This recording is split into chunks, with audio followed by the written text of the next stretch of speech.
Hi friends, ఎలా ఉన్నారండి? బాగున్నారా? మేము బాగానే ఉన్నాము. వీడియోకి అయితే లాస్ట్ వరకు చూసేసేయండి. కొత్తగా మన ఛానల్ చూసిన వాళ్ళు లైక్ చేయండి, సబ్స్క్రైబ్ చేయడం మాత్రం అస్సలు మర్చిపోకండి. వీడియోకి అయితే కంటిన్యూ అవుతుంది, లాస్ట్ వరకు చూసేసేయండి. లైక్ చేయండి, షేర్ చేయండి, సబ్స్క్రైబ్ చేయడం మాత్రం అస్సలు మర్చిపోకండి ఫ్రెండ్స్. నైట్ అయితే వర్షం వచ్చింది కదా, కాబట్టి చాలా వాతావరణం అయితే చల్లగా ఉందండి. తులసి కోట దగ్గర ముగ్గు వేసాను. కనకాంబరాల పువ్వులు అయితే ఈ విధంగా ఉందండి. మా హౌస్ అయితే ఈ విధంగా ఉంటుంది. ఇదైతే పెద్ద మిషన్ అండి, ఒకడేమో చిన్న మిషన్. ఆ మిషన్ అయితే అమ్మేస్తాను. ఈ బాబు అయితే మన చిన్న బాబు హాయ్ చేస్తుండు, చూస్తూ ఉండండి. మా ఇల్లు అండి, ఇది చాలా సింపుల్గానే ఉంది. మేము ఇల్లు అయితే ఇంకా కట్టించుకోవాలా, కొంచెం అప్పులు అయితే ఉన్నాయి మాకు. మీకు తెలిస్తే ఏం కాయాలో కామెంట్ చేయండి ఒకసారి, తెలిస్తే చెప్పండి. ఈ కాయలు అయితే బాగుంటాయి, తినడానికి రుచిగా ఉంటాయి ఈ కాయలు కూడాను.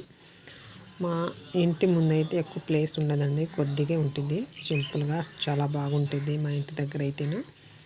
మాది పల్లెటూరి వాతావరణం సూపర్గా ఉంటాయండి. ఇక్కడైతే మా చేను అండి, ఈ చేనులో అయితే మిరపతోట వేస్తాము మేము.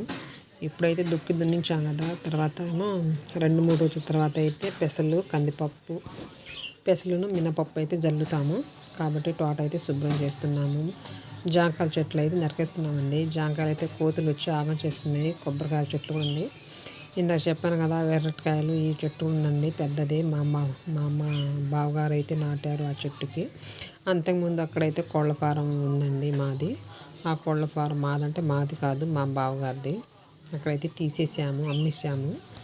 షెడ్ అయితే అమ్మేసాము. స్థలం అయితే కాదండి, షెడ్ అయితే అమ్మాము. షెడ్ అమ్మిన తర్వాత ఏమో ఇలా దుక్కులు దున్నించుకొని మిరప తోటలు అయితే వేసుకుంటున్నాం. వీడియో నచ్చితే లైక్ అండ్ షేర్, సబ్స్క్రైబ్ చేయడం మాత్రం. Bye bye.